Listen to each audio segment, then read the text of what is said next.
I guess everyone has just decided to review Blade Runner this week. I really don't know why. I just felt like doing it, to be honest. Is there something coming out related to it?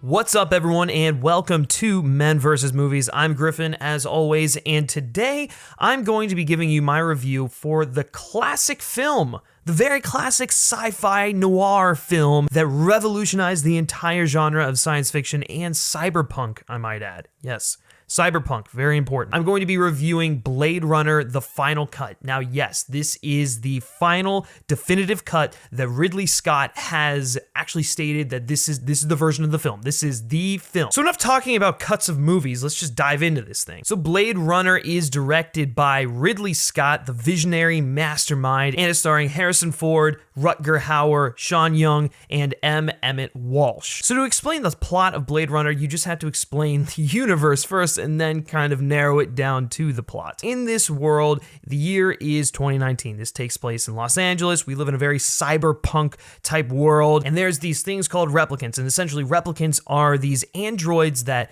look human, act very human-like, but they're not human. And so a bunch of them have been sent off world to work at these colonies, and you get this in the opening little paragraph of the movie. But these replicants have caused quite a bit of trouble and thus are being hunted down by cops called Blade Runners. And now Harrison Ford is a Blade Runner called Deckard, and he is called out of retirement when 4 replicants commit a bloody mutiny off-world. And that's just the basic premise of everything that goes down. There's a lot of other external elements that go into this movie, a lot of philosophical questions, soul-searching, what it means to be human, and a lot of that stuff. And so I'm sure it's been said many times before by many other people, but I'm gonna have my turn and I'm gonna say it. Blade Runner is a masterpiece. It is a film that is way ahead of its time. It covers a lot of complex themes. Its visual style and aesthetic is something that was definitely ahead of its time and has actually inspired several other works of fiction throughout the years, such as The Matrix and actually Ghost in the Shell. It's actually pretty interesting because when this movie first came out, the theatrical cut that was released was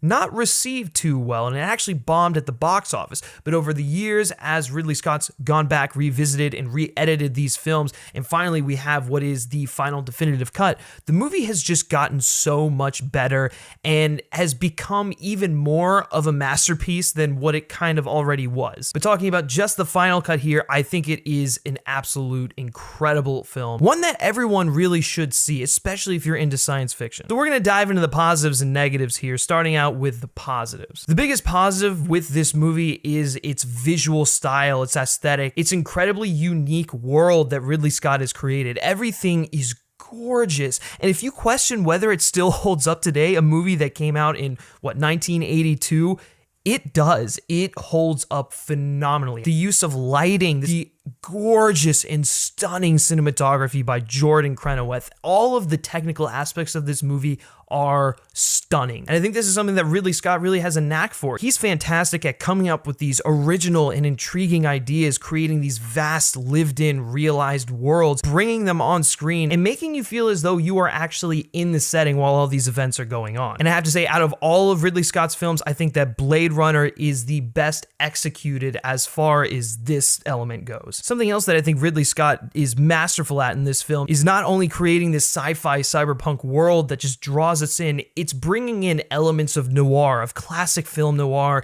into this futuristic setting, giving us a truly perfect neo-noir film. The slower, methodical pace of the film really attributes to that. The shots of Deckard, the lighting especially, all of these elements really go towards creating a truly perfect noir mystery type film. Next, I'm going to talk about the performances because there's 2 standouts here that absolutely blow me away. The first is Harrison Ford, because this is a role that's kind of different for him. It's more subdued than what he usually does. Usually Harrison Ford's your everyday charismatic kind of guy, but in this one, he tones it back and he's actually a very solemn, somber type person. And a lot of that attributes to his character and whether or not we think he's a replicant or not. And throughout the film, clues are dropped here and there leading you to believe one way or the other, and it's something that Ridley Scott does quite well. But the performance from Ford is simply unique. It's a perfect example of someone giving a very real and subdued performance. Ford just pulls it off brilliantly, and Deckard is a very likable character with multiple sides to him.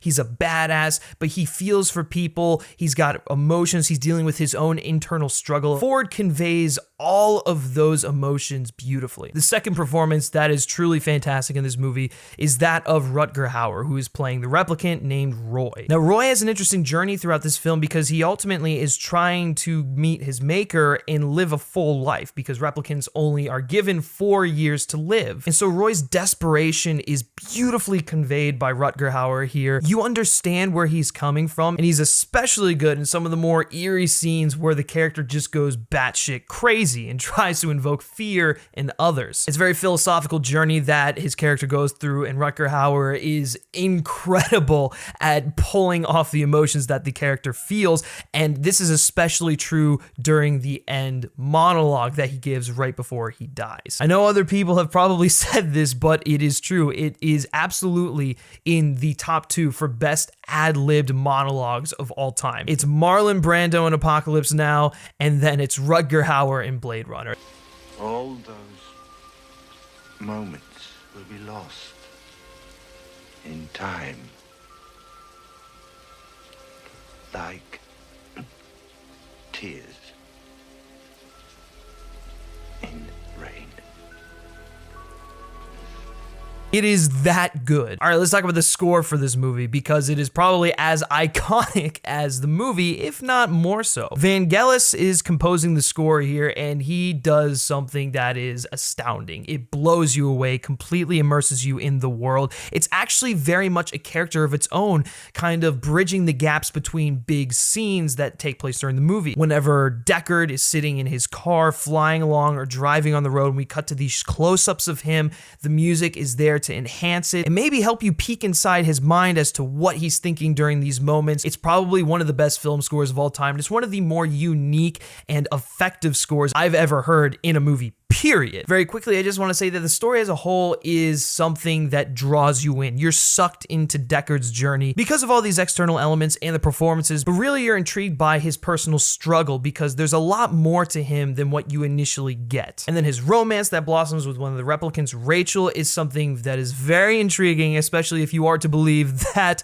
Deckard is a replicant, which he 100% is. There is no doubt in my mind. And all of these elements pieced together with the mystery and suspense that's going on with the replicants that have committed the mutiny, it all just blends together flawlessly. It works so well. The movie becomes effective because of all these pieces really just working so incredibly well together. And of course, the iconic cliffhanger, something that fans of the film have been wanting answers to for the longest time. It's all so good. All right, so those are my positives. Moving into the negatives now, and I really only have nitpicks. That's honestly all I have with this movie. My first nitpick is that it is a slow movie. It is very methodical. You feel the length in the film, and at times it can get a little boring. I don't get nearly as affected by this as some people, but you should acknowledge that it is a very slow and methodical film where there's big breaks where not a lot of stuff goes on in between the moving pieces. But on the flip side of that, it does help create this very atmospheric movie. So I don't know, you can take that as you will, but it's a slow movie. The next negative I have is simply all the unanswered questions. Now, of course, we're getting a sequel where those questions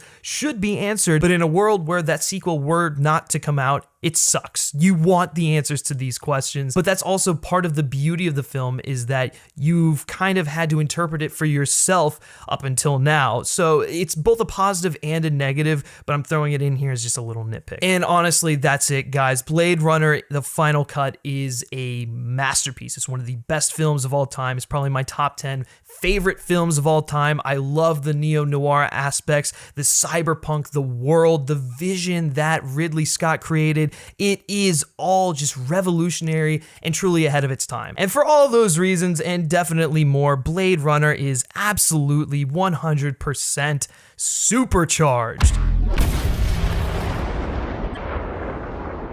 All right, guys, thanks for watching. Hopefully you've enjoyed this review of Blade Runner: The Final Cut. If you have never seen Blade Runner, I apologize because I did drop some spoilers in here, but go see it and make sure you watch The Final Cut. It is the definitive version of the movie. And if you have seen Blade Runner: The Final Cut, let me know your thoughts and opinions down below. I'd love to hear your interpretations, and I'd love to just look and see how much you love the movie. And if you did like this video, be sure to like it, share it with your friends, and subscribe to our YouTube channel for more movie reviews, movie-related content. We've got a James Bond podcast you can subscribe to. Just look around and you'll find something. You can also like Men vs. Movies on Facebook and follow us on Twitter simply by searching Men v Movies. And lastly, guys, if you like me specifically and you like what I have to say, you can always give me a follow on Twitter at Griff Schiller. All right, that's gonna do it for this review, guys. Until next time, take care.